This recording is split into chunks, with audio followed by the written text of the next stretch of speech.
ہمارے دل میں اللہ رب العالمین کا خوف ہونا چاہیے، اللہ رب العالمین کا ڈر ہونا چاہیے. ہم نمازیں پڑھیں، اللہ رب العالمین کا ڈر ہمارے اندر ہو. ہم تلاوت کریں، قرآن مجید کی تلاوت کریں یا ذکر و اذکار کریں، اللہ رب العالمین کا ڈر ہمارے اندر پیدا ہونا چاہیے. ہر معاملے میں اللہ رب العالمین سے ڈرنا چاہیے. یا ایھا الذین آمنوا اتقوا اللہ حق تقاتہ ولا تموتن الا وانتم مسلمون. اب ڈر کی بھی کیٹیگریز ہوتی ہے، ڈر کی بھی کوالٹی ہوتی ہے، ڈر کی الگ الگ کیفیت ہوتی ہے.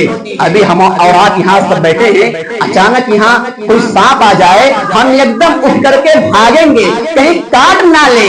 اور اگر زہریلا سانپ ہے تب تو ہمیں کاٹ لے گا، اس کے زہر سے ہم مر جائیں گے. اس لیے ہم آپ سانپ کو دیکھ کر بھاگ رہے ہیں، یہ سانپ سے ڈرنے کا حق ہے.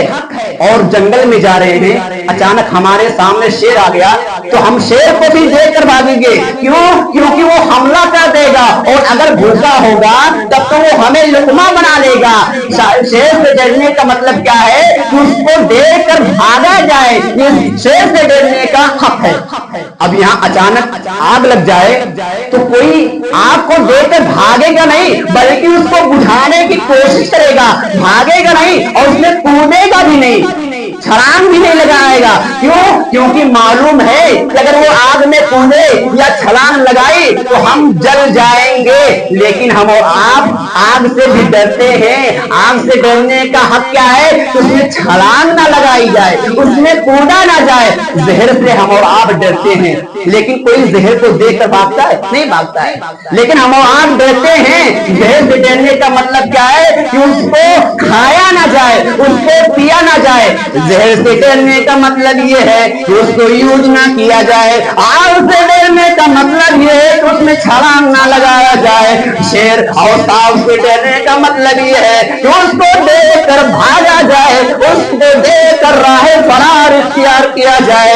دیکھیے آپ سانپ سے بھی ڈرتے ہیں، شیر سے بھی ڈرتے ہیں، زہر سے بھی ڈرتے ہیں، آگ سے بھی ڈرتے ہیں. کسی سے ڈر رہے ہیں تو اس کو دیکھ کر بھاگ رہے ہیں، اور کسی سے آپ ڈر رہے ہیں تو اس میں چھلانگ نہیں لگا رہے ہیں، اس میں کود بھی نہیں رہے ہیں. اور کسی سے آپ ڈر رہے ہیں تو اس کو یوز نہیں کر رہے ہیں، اس کو کھا نہیں رہے، اس کو پی نہیں رہے. تو اللہ سے ڈرنے کا حق کیا ہے؟ فرمایا یا ایھا الذین آمنوا اتقوا اللہ حق تقاتہ. ایمان والو تم اللہ سے ڈرو جیسا کہ اس سے ڈرنے کا حق ہے.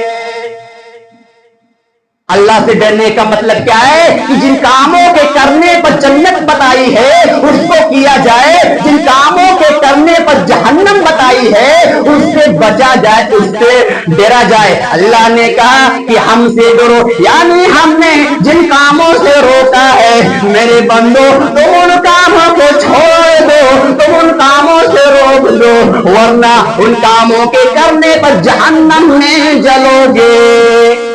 یعنی اللہ سے ڈرنے کا مطلب ہے کہ اوامر کو بجا لایا جائے اور نواہی سے اپنے آپ کو اجتناب کیا جائے. یعنی جن کاموں کے کرنے کا حکم دیا ہے اس کو کیا جائے، جن کاموں سے روکا ہے اس سے ہم اور آپ اپنے آپ کو روک لے. یہ ہے اللہ سے ڈرنے کا مطلب. اللہ سے ڈرنے کا مطلب ایک یہ ہے کہ گناہ کا کام کرتے وقت ہمارے دماغ میں اللہ کا تصور ہمارے دماغ میں ہونا چاہیے. مثلا کوئی نوجوان شراب پی رہا ہے، شراب پی رہا ہے، پینے جا رہا ہے، بیوی نہیں دیکھ رہی ہے، بھائی نہیں دیکھ رہے ہیں، باپ نہیں دیکھ رہا ہے، بہن نہیں دیکھ رہی ہے، شوہر نہیں یعنی دوست احباب نہیں دیکھ رہے ہیں، تو ابھی ابھی ہم نے ایک بوتل خریدی ہے، چلو پی لیتے.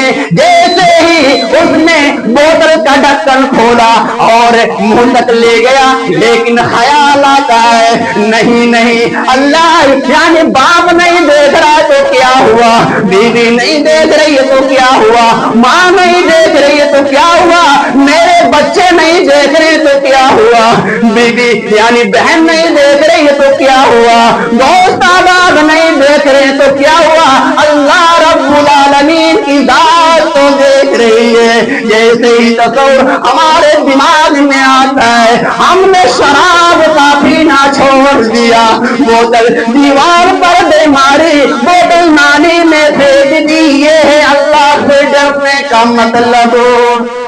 یہ عقیدہ ہونا چاہیے کہ اللہ ہمیں دیکھ رہا ہے. ہم اللہ کو تو نہیں دیکھ سکتے لیکن اللہ رب العالمین دیکھ رہا ہے.